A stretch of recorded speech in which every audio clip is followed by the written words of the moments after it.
But I want to start with the latest on Hurricane Helene. This is a Category 1 hurricane producing winds of 90 miles per hour, and it is entering some very warm ocean waters here in the Gulf of Mexico, so it is expected to strengthen to a major Category 3 hurricane later this afternoon.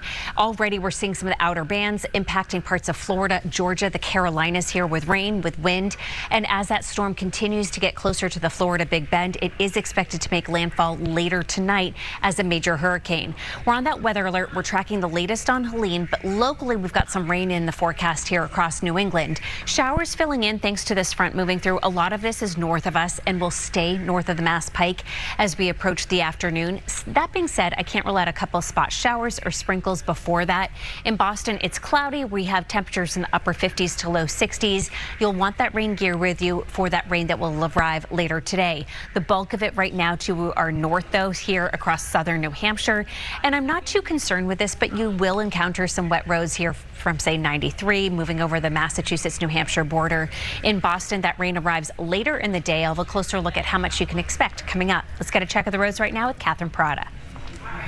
Off with Route 1 going southbound through Saugus, 7 o'clock hour, and you can see those brake lights coming on as you're coming down from the Lynn Fells Parkway and heading down towards Hockeytown and beyond. Main view of the map, we're seeing a little bit more of that color, especially the red. You see it there in Chelsea on Route 1 on the Pike now as you're working your way east into Newton, and also coming up the expressway from the Braintree Split. So we're checking in on the stall that we have, 93 southbound. It's over by 24. A little light delay there on 93 southbound. Otherwise, our congestion setting up in all of the typical spots.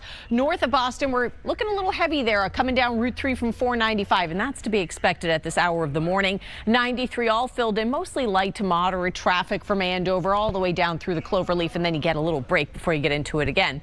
We'll check some drive times in about 10 minutes. Cool. What should they be bringing, Vicki? You know, I would recommend some type of jacket this morning and make sure it's water resistant. We will need that rain gear later this afternoon. It's a dry start as kids are heading off to the bus stop. It's later this afternoon that we'll have to dodge some showers. Rain won't be terribly heavy just yet, but I do expect the worst of it to arrive later tonight. I'll have a closer look at the time frame for that heavy rain coming up. Catherine? All right, we're checking in on our drive times here north of Boston. Route 1, 35 minutes, 93, 46 minutes, 128 to 41 minute drive time for you. In the past half hour, we've had a delay on the Lowell line of the commuter rail, so check on those trains in particular, and we'll take a look north on the map in 10. You can see everybody is slowing down and kind of ahead of schedule. You know, usually we don't see this level of congestion until about 8 o'clock or so. So Thursday, everybody's out in force trying to get your work done before maybe Friday. So we're seeing those brake lights there already. As we flip over to the main view of the map, we're seeing our red coming down through Saugus now on Route 1. Ted Williams Tunnel westbound, jam 2. We still have our stall, 93 southbound. It's over by 24. That delay behind it is moderate now, so that has grown a little bit. And then up north, we have a stall as well. So this is 495 southbound. We have that stall over by 28, light to moderate delay behind it as you're working your way down through Lawrence.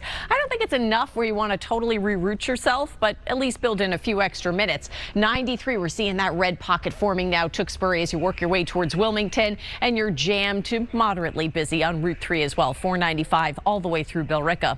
I'm going to send you over to Vicki right now, and Vicki, a cloudy day here, but of course everybody's very concerned about Helene and Florida.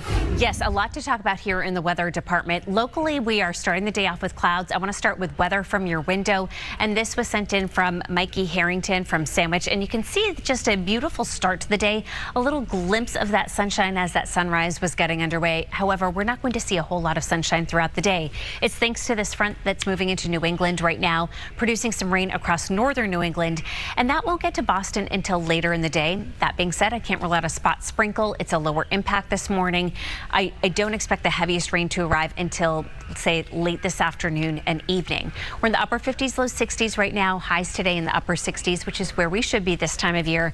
By midday, you can see just a couple of showers out there. Still, the steady rain remains across parts of New Hampshire, Vermont, and Maine, and eventually that is going to arrive later tonight. So this is a look at 10 o'clock, getting some heavy rain here in the Boston area, maybe even a rumble of thunder, and then it's out of here overnight. Maybe a spot shower or two before sunrise tomorrow morning, and then we dry things out by tomorrow afternoon. This afternoon, upper 60s, you still want that rain gear with you. The rain will arrive a little bit later for southeastern Massachusetts, but that rain does fill in overnight tonight. We're looking at 50s and 60s overnight, and then tomorrow a little bit warmer. After some clouds early on, we eventually see sun sunshine and 70s by tomorrow afternoon. The latest on Helene, it's a Category 1 hurricane. We're already seeing rain, wind impacts across parts of Florida, Georgia, the Carolinas, and this is expected to make landfall later this afternoon, or really later tonight here across the Big Bend of Florida, but it will strengthen to a major Category 3 hurricane this afternoon. Major impacts here for parts of the southeast, and eventually that storm will weaken as it continues to move inland, but we're looking at significant rainfall, flash flooding here across parts of the Appalachians through really the next couple of days.